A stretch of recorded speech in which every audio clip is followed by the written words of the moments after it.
Odisha plus खबर ही रज महोत्सव पई प्रस्तुति बैठक चाउलेगंज क्लब महिला परिषद पक्षरु आज लाइट हाउस परिसर रे रज महोत्सव निमंते एक प्रस्तुति बैठक अनुष्ठित हो जाइछि।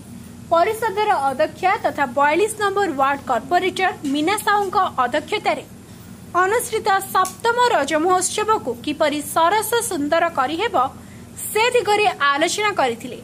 एही रज महोत्सव रे 17 प्रकारर प्रतियोगिता अनुष्ठित हेब। नाच गीत, रजपान, पोड़पिठा, चित्रांकन, स्कीपिंग, पुची, झोटी, म्यूजिक चेयर, कबाड़ी, बेलून फुंका, शंख फुंका, दौड़ी टणा, रज क्विज आदि प्रतियोगिता अनुष्ठित हेब। इच्छुक प्रतियोगी माने आसंता 11 और 12 तारिख सकाल 9 घंटिकारु 11 घंटिका एवं अपराह्न 4 घंटिकारु संध्या 6 घंटिका पर्यंत चाउलेगंज क्लब परिसर रे निजर नाम को पंजीकरण कराई परिबे। कृति प्रतियोगी को अतिथि माने मानपत्र और ट्रॉफी प्रदान करिबे बोली परिषदर अध्यक्षा मीना साहू अनुष्ठित बैठक रे सूचना प्रदान करिसेंती। कटकरू महेश पात्रंग रिपोर्ट, ओडिशा प्लस।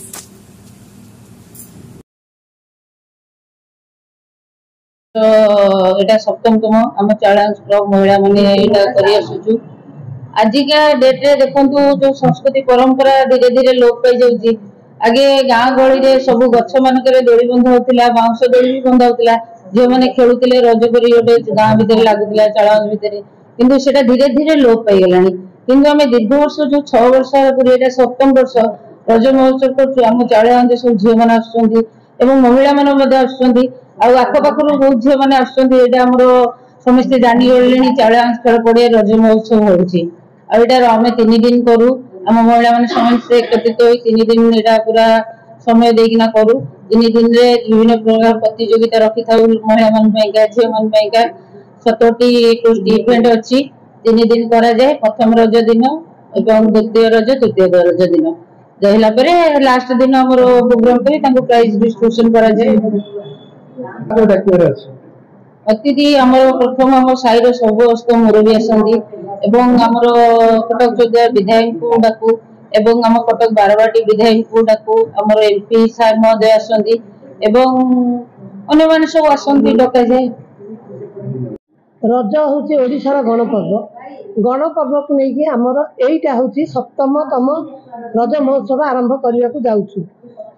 आमर प्रस्तुति बैठक रे आरंभ होगा को जाउची। कौन कौन प्रोग्राम होबो, केते दिन धरी चलिबो, 3 दिन धरी चलिबो, को माने पार्टिसिपेट करिवे, कौन कौन आमे रखिछु इवेंट पई पिला लोक जो माने इच्छुक से ऑनलाइन माध्यम रे ऑफलाइन माध्यम रे आसिकी पंजीकृत करि परिबे। किंतु गणपर्व को लेकिन जो भली भाव धीरे धीरे लोप पाई जाउथवा पर्व सब गुडी को धीरे धीरे लुप्त हो जाउची, सेटा को बजाय रखिया पई हमर कटक चाउलियागंज महिला क्लब समस्त सदस्य माने मिसिकी आगो को हाथ बढ़ाई दीर्घ 6 वर्ष धरी। एटा सप्तम रब आमे आगु केमिति जीवु ता सहित आम साहिर मुरबी ता सहित किछि पुओ पिला आम सहित जड़ित होई आमे कार्यक्रम को आगु को बढ़ाई नवा पई चेष्टा करिवु अति उत्तम भाव रे।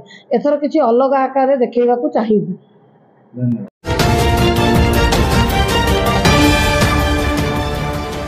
ओडिशा प्लस।